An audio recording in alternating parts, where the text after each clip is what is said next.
Good day everyone! So welcome sa panibagong math tutorial natin. So today ang didiscuss naman natin ay simple interest. So without further ado, let's start. So let's define what is a simple interest.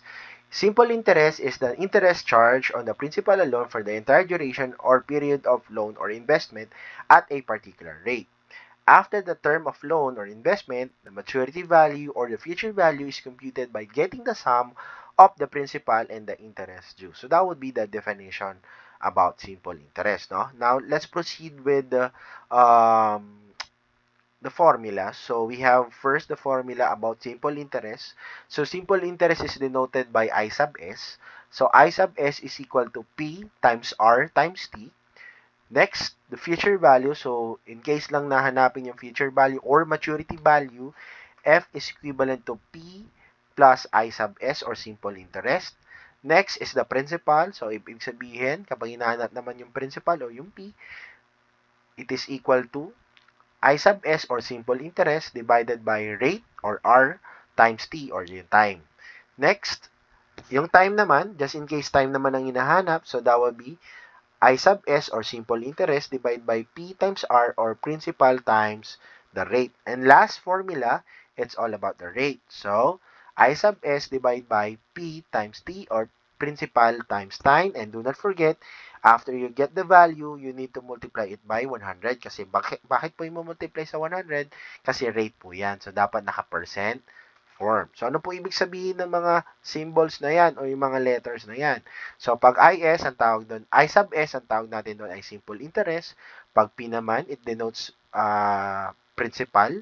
And R for rate of interest.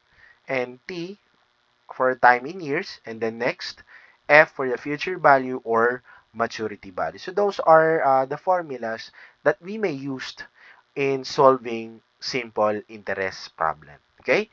Now, let's proceed with the first problem. Joanne wants to apply for a loan. How much interest is charged when she borrowed 50,000 for 9 months at an annual simple interest rate of 10%? Now, in a word problem, dapat alam ninyo kung ano ang ibig sabihin ng problem na ginagawa ninyo. Dapat nauunawaan natin ng mabuti. Ngayon, base dito sa ating word problem, alamin natin kung ano ba yung pinapahanap sa atin. Nang sa ganon, alam natin o tama yung formula na makukuha natin sa list of formulas na meron tayo. So again, let me read, no? Joanne wants to apply for a loan. How much interest is charged when she borrowed 50,000 pesos for 9 months at an annual simple interest rate of 10%. My first question is this. What is asked? Ano ang pinapahanap sa atin ng problem? So, I want you to take a look at to the problem. Try to think. Pwede mong i-pause yung video kung gusto mong sagutin kung ano ba talaga yung nawawala. Okay, sige. I hope you get the same answer with me na ang hinahanap dito is how much interest is charged. So, meaning, we are looking for the interest value. And it is a simple interest. So, we need to find the simple interest or the interest value in this case. Okay, so, how do we able to find the interest value? So, first, after mo malaman kung ano yung hinahanap, next thing that you need to do is write your givens. So, I hope naalala nyo pa yung elementary days natin, yung mga proseso sa word problem. So, after what is asked, sunod naman ay what are the givens. So, ano yung makikita natin given dito? Sige, let's start. So, the givens are P or the principal is 50,000 pesos. Bakit po principal yung 50,000? Because of the word borrowed. Remember, ang borrowed or invested, lahat yan ay tumutukoy sa principal. Borrowed, loan, invested, or whatsoever, lahat yan, lahat ng tatlong nabanggit ko ay tumutukoy sa katangian ng principal kasi pera po yun. Okay? Next, another given will be the rate which is 10%. And nakikita natin na it is already converted into decimal. So, 10% is equal to 0.10 in terms of decimal. So, paano po i-convert yan into decimal? I-divide lang po natin sa 100. So, 100 divided by 10, the answer is, 10 divided by 100, the answer is 0.10. Okay? Next is the time. 9 months. So, yun po yung haba o yung duration ng pagbibigay sa kanya ng palugit para makabayad siya ng utang niya na 50,000 pesos. And therefore, you need to find also what is the interest because that's the challenge eh. Yun ang hinahanap sa atin dito.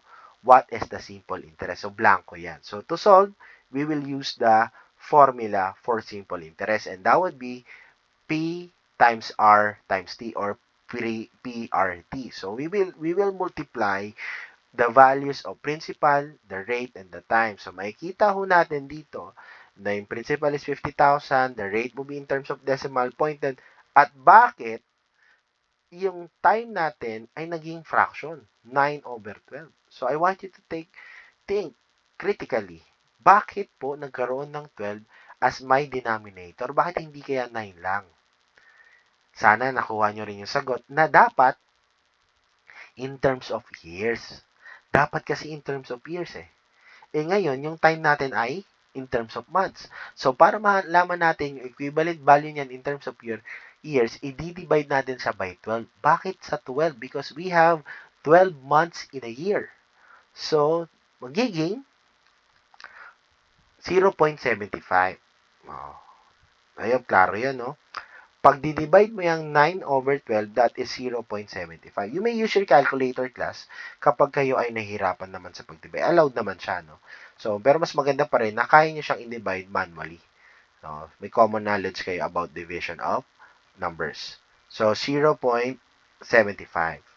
So, therefore, you need to multiply 50,000 times 0.10 times 0.75 and that will give us 3,750 pesos. And that is the interest charge na kailangan bayarin ni Joanne except doon lang sa principal. Ngayon, may mga pagkakataon kasi na hinahanap yung total amount ng kung magkano yung kailangan niyang bayaran aside from the principal. So, kailangan malaman natin yung tinatawag na maturity value. Bonus na lang po ito, no? Kasi wala naman sa problem, hindi naman sinabi sa problem na hanapin yung maturity value. Pero, ipasok na natin dito yung pagkuha ng maturity or future value. So, paano ba kinukuha yung maturity value? So, first, ang gagawin natin is just simply add yung principal mo, yung inutang or niloan, plus yung simple interest na meron ka. So, in our case, ang principal natin ay 50,000 plus the interest which is 3,750. And if you're gonna add those two, the answer would be 53,750. So, that would be your future value. Now, I want you to take a look at dun sa mga sagot ko. Ano napansin ninyo sa mga sagot ko? Merong unit.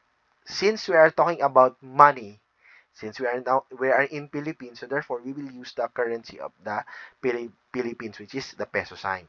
Alright? O the peso.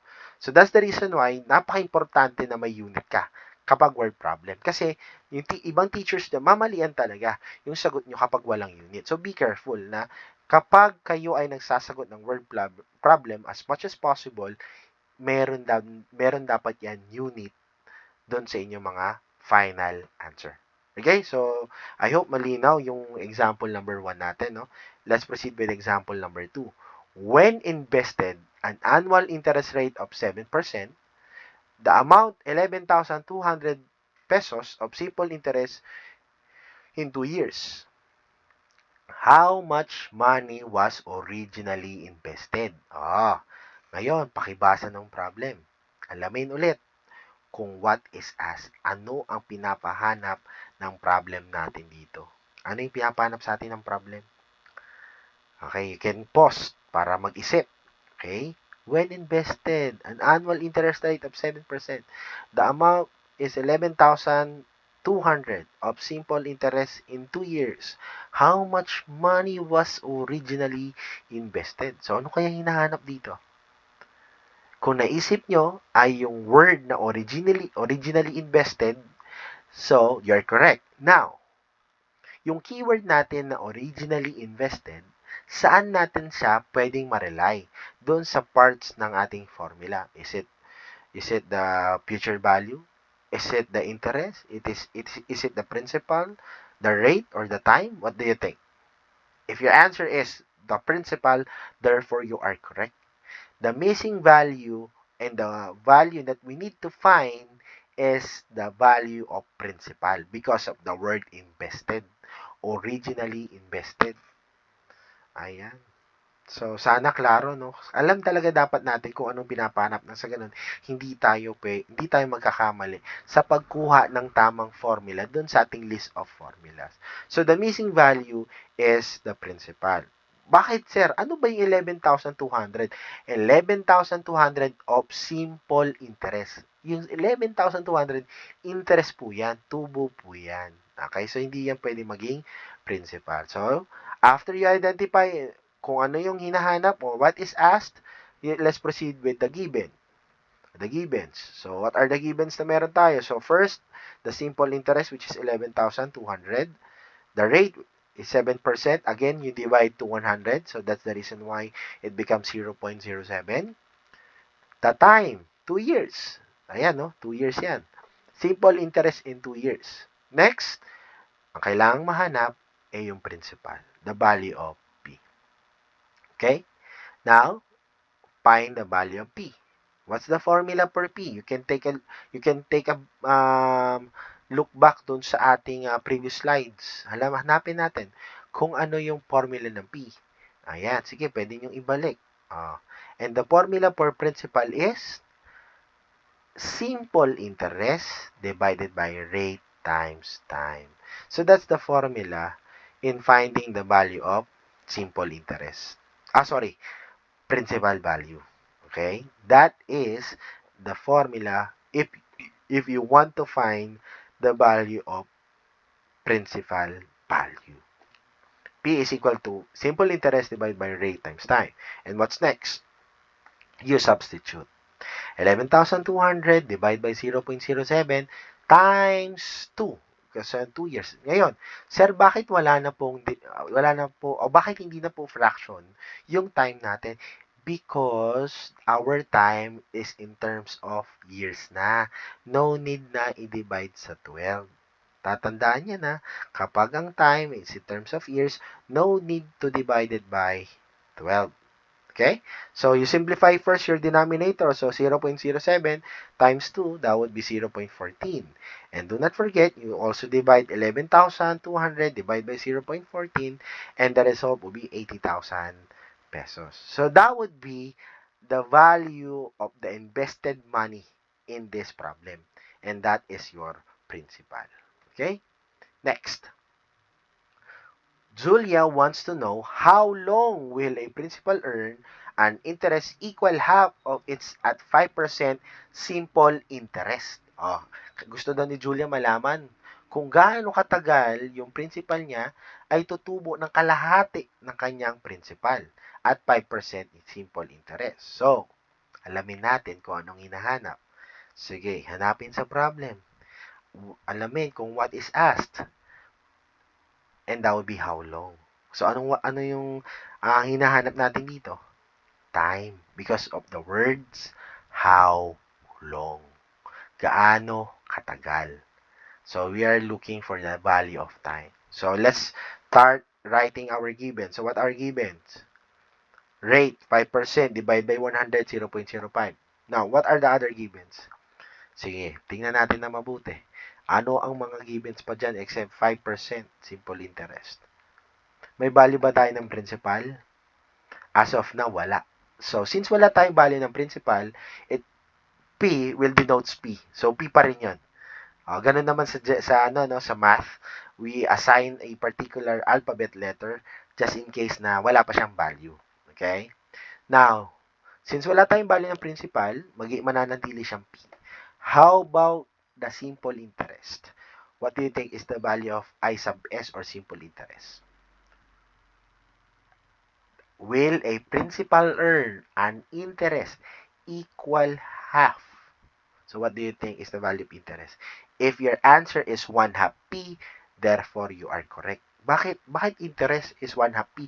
Because kalahati nga daw ng principal ang gusto niyang tubuin o kitain. 'Di ba? So, 1/2 P.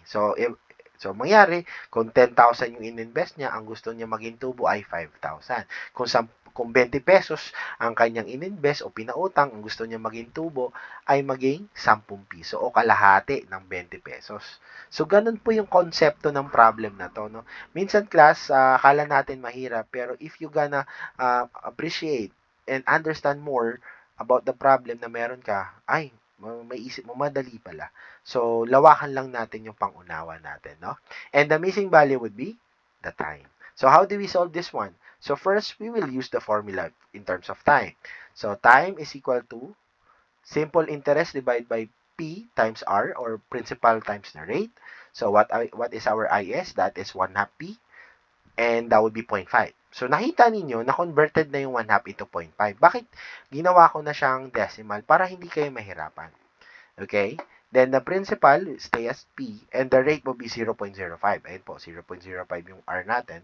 So, mananatili siya dyan. And then, you multiply your denominator. So, 0.5 P, kokopya mo lang yung numerator, at makikita natin na we need to multiply this one as well. So, we need to multiply this one. So, 0.05 times P, that is 0.05 P. And then, what's next? I want you to observe kung anong kailangan natin gawin. Isip. Now, I want you to take a look at with your numerator and denominator. May pagkakapareha po ba? Meron. Meron. At yun yung value ng P. At pag alam natin na magkakapareha yung numerator at denominator, ay pwede natin yung i-cancel. So, ano natira? 0.5 divided by 0.05. So, get your calculator. I want you to compute 0.5 divided by 0.05. And if your answer is 10, therefore you are correct. So, observe pa rin natin yung sagot ko. May unit pa rin. Bakit years? Kasi you are particularly finding the value of time. How long? So, since ang time is in terms of years, dapat laging may unit na years. So, 10 years. Okay? Next. Jericho applies for a loan amounting to 500,000. Okay? Grabe, laki ng kanyang inuutang, no? 500,000. With a simple interest, which is 157,000 for 3 years. What interest rate is being charged? So, ano kaya hinahanap ngayon this time, class? What do you think? It is the interest rate. So, ang hinahanap ay yung rate value natin. Ayan. So, titingnan nyo lagi. Hanapin nyo lagi yung keyword nang sa ganun, malaman nyo kung ano yung talaga yung pinapahanap sa inyo ng problem. Okay, so after you know what is asked, let's proceed with your given. So what are the givens? So you have here principal, kasi loan, amounting, loan yan. So pag utang yan, pag investment yan, principal po yan. So that would be 500,000. Next is your simple interest. So I forgot to write here, I sub S. So, may S po yan ha. Correct. Paki-correct na lang po dyan. I sub S is equivalent to 157,000 and your time is in terms of 3 years. Now, since you're looking for the value of R, mananatili yung missing as of now. Okay? So, we need to find the value of the rate. So, we're gonna use the formula of rate, which is I sub S divided by P times time or principal times time times 100. So, laging tatanda na after you solve the fraction, you need to multiply ito 100 para yung rate natin ay maging in terms of percent value. Okay? So, we need to substitute the value that we have in our given. So, the simple interest would be 157,000 divided by your principal value, which is 500K, times your T, which is 3 years. So, what's next? You multiply your denominators. O, i-times mo to, class. Gamit kayong calculus pag nahirapan kayo, pero dapat hindi na to i-calculus kasi madali lang naman to, no? So, 500K times 3, that would be 1.5 million. And then next, you divide before you multiply. So, better tayo mag-divide dito. Divide muna natin yan, okay? So, 157,000 divided by 1.5 million. So, I want you to press in your calculator. Ano kaya lumabas sa calculator nyo? Tingnan nyo po. And I hope you get same answer with me. 0.10444667. Class, actually, continuous pa yan, no? Madalas lang, kinakat ko na yan sa mga ilang value lang. Kasi, class, ang pagkuha naman ng rate is, kukunin mo lang naman na rate is 4 decimals. 4 decimal value lang. Ito po, apat lang naman kukunin nyo. Bakit? Kasi times 100, so imomove mo lang yung decimal ng dalawang beses. So, from here, 1, 1. So, wait lang guys ha.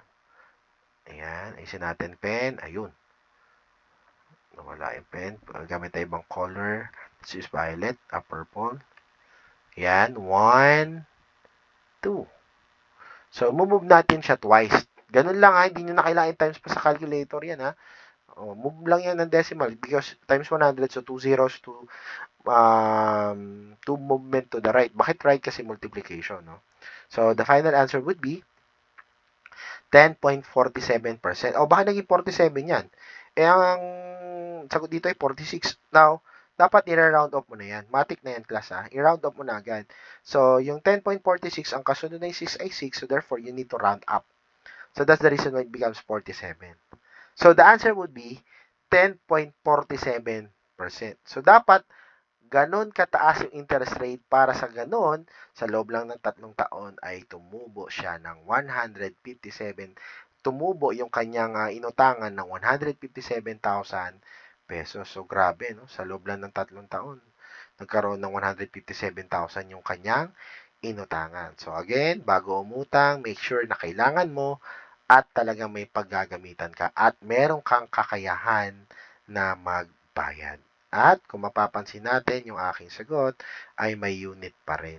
Do not forget na kapag ikaw ay nasa word problem, your final answer must be in terms of the unit na pinapahanap sa iyo ng problem. Okay?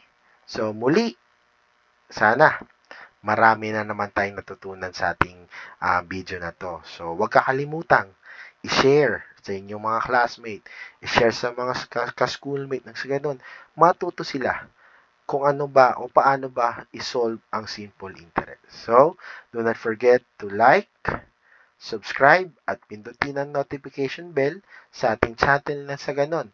Sa lahat po ng aking i-upload ay updated po kayo time to time, no? So, muli, this is Maturo. Thank you and God bless.